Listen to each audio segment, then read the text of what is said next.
বিসমিল্লাহির রহমানির রহিম। প্রিয় বন্ধুগণ, আসসালামু আলাইকুম। কুরবানি ঈদের আগে গরু বাজারে যাওয়া, গরু কিনা, পরিবারকে নিয়ে গরু দেখা, তারপর সেটাকে বাসায় নিয়ে আসা এবং কুরবানির আগ পর্যন্ত সেটাকে যত্ন করে সেটার সাথে একটা সখ্যতা বৃদ্ধি করা, মায়া বাড়ানো, এটা হচ্ছে বাংলাদেশি মুসলমানদের একটা জন্মগত ঐতিহ্য বলতে পারেন। শৈশবের সকল অভ্যাস একটা সময় চলে যায়, কিন্তু কুরবানির গরু কেন্দ্রিক যে আবেগ উচ্ছ্বাস, এখনো পর্যন্ত আমি নিজের মাঝে সেটার কোনো কমতি পাইনি। সে অভ্যাসটা এখনো রয়ে গেছে। মহান আল্লাহ আমাদের সকলের কুরবানিকে, সকলের নিয়তকে কবুল করুন। ঈদ মোবারক। ভবিষ্যতে আর কোনো ব্যক্তি, মানুষ এইভাবে শিশু বা নারী নির্যাতন করার সাহস না পায়। উপস্থিত সম্মানিত সকল উপস্থিতিবৃন্দ, একটি নিরাপদ মানবিক রাষ্ট্র এবং সমাজ প্রতিষ্ঠা করতে হলে আমাদেরকে আইনের শাসন প্রতিষ্ঠা করতেই হবে। রাজনৈতিক সংস্কৃতির পরিবর্তন ঘটাতে হবে। একই সঙ্গে আমাদের জাতীয় জীবনে পুনরায় বাংলাদেশের আবহমানকালের ধর্মীয়, সামাজিক, সাংস্কৃতিক মূল্যবোধের পুনর্জীবন ঘটাতে হবে। এক্ষেত্রেও কবি কাজী নজরুল ইসলামের জীবন এবং কর্ম আমাদের জন্য প্রাসঙ্গিক। সম্মানিত সুধীবৃন্দ, কবি নজরুলের জীবন এবং কর্ম বিশ্ব সাহিত্য দরবারে আরো বেশি ছড়িয়ে দেওয়া প্রয়োজন। তার জীবনবোধ, তার জীবন দর্শন প্রজন্মের পর প্রজন্ম পৌঁছে দিতে হবে। এরই অংশ হিসাবে আমাদের জাতীয় কবির স্মৃতি বিজড়িত ত্রিশালকে নজরুল স্মৃতি হিসাবে ঘোষণা করা যায় কিনা, এর ব্যাপারে সম্ভাব্যতা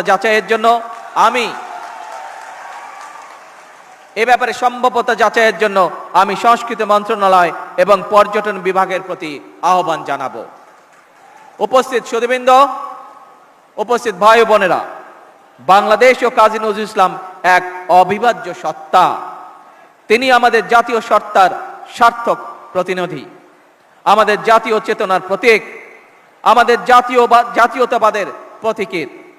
জাতীয় কবির জন্মদিনে আমরা অন্যায়, অবিচার, ক্ষুধা, দারিদ্র্য ও বিপদের গ্লানি মুছে ফেলি। সবার আগে বাংলাদেশকে ধারণ করি। একটি সমৃদ্ধ, স্বনির্ভর, গণতান্ত্রিক বাংলাদেশের জন্য নিজেদের নিবেদিত করার প্রত্যয়ে আমি কবি নজরুল ইসলামের জন্ম জয়ন্তীর 3 দিনব্যাপী উৎসবের শুভ উদ্বোধন ঘোষণা করছি।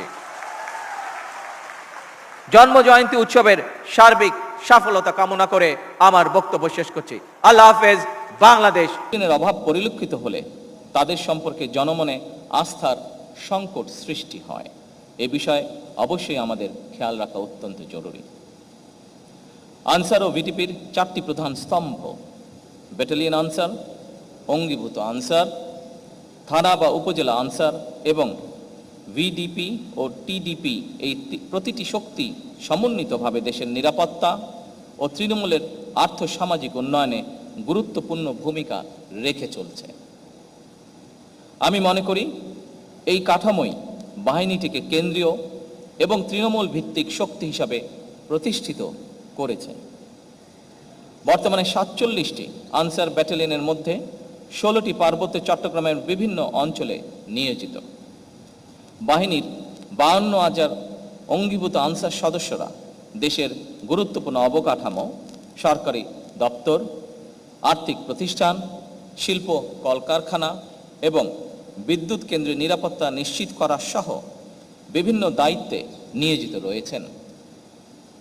এই বাহিনীর 13,000-এরও বেশি হিল আনসার ও হিল ভিটিপি সদস্যরা বিভিন্ন জাতিগোষ্ঠীর মধ্যে আস্থা ও সম্প্রীতি জোরদারে সক্রিয় ভূমিকা পালন করছেন।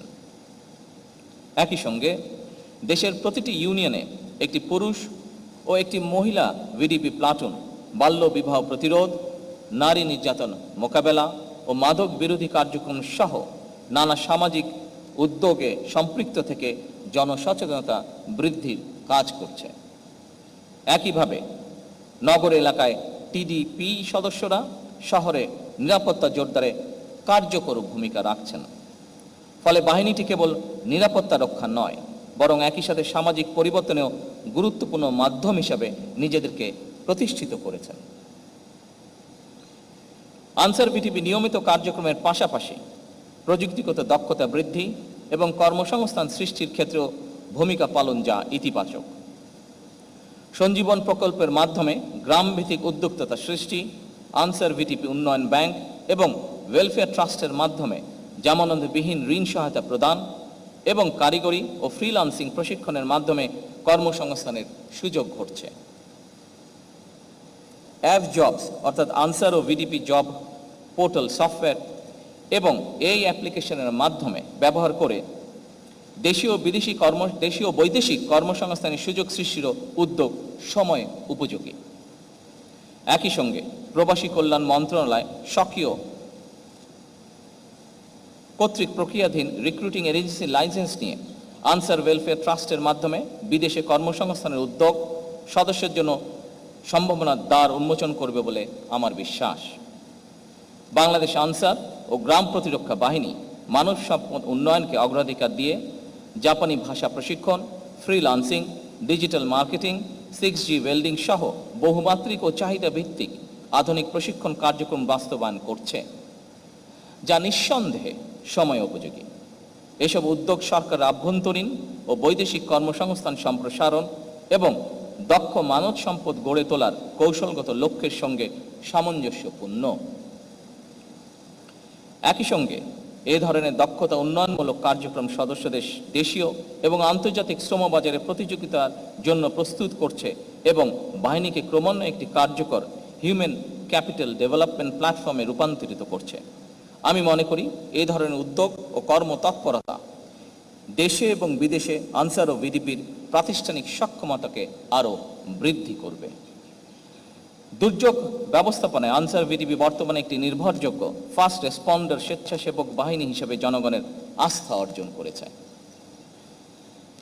সাহসিকতা, দ্রুততা ও মানবিক দায়বদ্ধতা দৃষ্টান্তমূলক। একই সঙ্গে rain water harvesting, solar panel এবং বায়োগ্যাস প্লান্ট স্থাপনের মতন পরিবেশ বান্ধব উদ্যোগ গ্রহণের মাধ্যমে এই বাহিনীর কর্মকর্তা এবং সদস্যগণ টেকসই উন্নয়নের পথে দৃঢ়ভাবে অগ্রসর হচ্ছেন বলে আমি বিশ্বাস করি। উপস্থিত আনসার ও ভিডিপি অফিসার্স এবং সৈনিকবৃন্দ, ক্রীড়া ও সাংস্কৃতিক অঙ্গনে আনসার ভিডিপি সাফল্য প্রশংসনীয়। পঞ্চম, ষষ্ঠ, সপ্তম বাংলাদেশ গেমসে পরপর 3 বার চ্যাম্পিয়ন হওয়ার স্বীকৃতি স্বরূপ বাংলাদেশ আনসার ও গ্রাম প্রতিরক্ষা বাহিনী 2004 সালে স্বাধীনতা পদক অর্জন